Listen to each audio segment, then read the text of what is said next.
Haleluya, bertemu lagi dalam program Yesus Kuatku. Kembali kita akan mendengarkan renungan firman Tuhan pada hari ini. Tetapi sebelumnya mari kita bersatu dalam doa. Allah Bapa kami yang bertahta di kerajaan surga, terima kasih untuk penyertaan-Mu dalam kehidupan kami hingga sampai pada saat ini.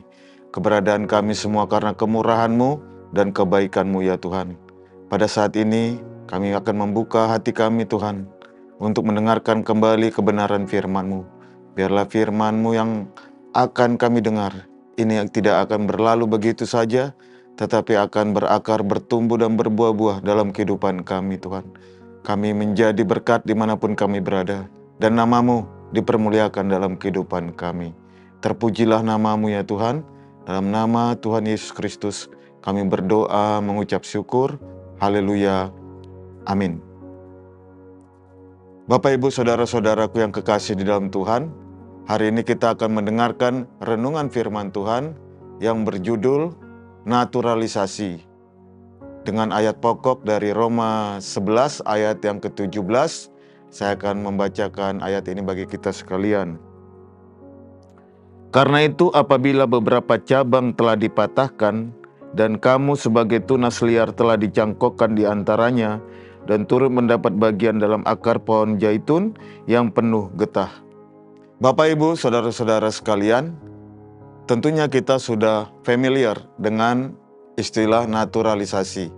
Naturalisasi itu adalah proses hukum bagi warga negara asing untuk mendapatkan kewarganegaraan melalui permohonan atau pemenuhan persyaratan, sehingga statusnya berubah menjadi warga negara yang mempunyai hak dan kewajiban. Bapak, Ibu, Saudara-saudaraku yang kekasih, kita pun adalah orang-orang yang sudah dinaturalisasi, dan pada akhirnya kita akan menjadi warga kerajaan sorga bila kita tetap mempertahankan iman dan kepercayaan kita kepadanya. Penolakan dan kekerasan dan kedegilan hati bangsa Israel, bangsa yang terpilih ini, yang tidak mau menerima Yesus Kristus sebagai Mesias maupun Juru Selamat dalam kehidupan mereka, mendatangkan kasih karunia Allah bagi kita, orang-orang non-Yahudi, untuk mendapatkan bagian menjadi warga kerajaan sorga.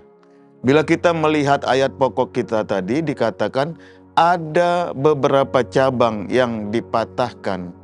Nah, siapakah beberapa cabang yang dipatahkan ini? Inilah orang Israel yang tidak percaya dan menolak Yesus Kristus sebagai Mesias penebus mereka. Dan karena ada beberapa cabang yang dipatahkan, maka kita sebagai tunas liar dicangkokkan untuk mendapat bagian dalam pohon zaitun. Biarlah melalui ayat ini kita mengingat bahwa kita sudah dinaturalisasi untuk nanti menjadi bagian dari warga kerajaan surga. Dan biarlah kita ingat akan hal ini dan kita bersyukur, sebab kewarganegaraan kita yang di bumi ini sifatnya hanya sementara, dan kewarganegaraan kita yang kekal adalah nanti kita menjadi kewarganegaraan surga. Hal ini pun ditulis oleh Rasul Paulus dengan jelas di dalam Filipi 3 ayat yang ke-20. Kewarganegaraan kita adalah kewarganegaraan surga. Biarlah kita mengingat akan hal ini, dan biarlah kita menyadari bahwa kita di dunia ini hanya sebagai pendatang ataupun perantau. Hal ini pun diingatkan oleh Rasul Petrus dalam 1 Petrus 2 ayat yang ke-11. Kita tidak akan selama-lamanya ada di bumi ini. Kita hanya sementara. Kewarganegaraan kita tidak kekal. Dan biarlah kita ingat, ada tanah air sorgawi yang menanti kita untuk kita menjadi warga negara di tanah sorgawi tersebut, di Yerusalem baru, Biarlah ini yang menjadi kerinduan hati kita. Biarlah ini yang menjadi cita-cita kita untuk kita selalu merindukan suatu saat nanti kita menjadi warga negara kerajaan surga. Untuk itu, Bapak, Ibu, saudara-saudaraku sekalian, biarlah kita memikirkan perkara-perkara di atas, perkara-perkara yang kekal, dan bukan perkara-perkara yang ada di bumi, yang sifatnya sementara, yang sifatnya kedagingan.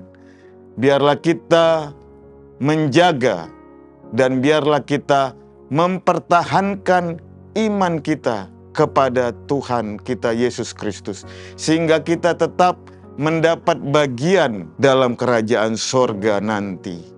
Dan jangan sampai itu terlepas. Kita sudah mendapatkan kemurahan yang luar biasa.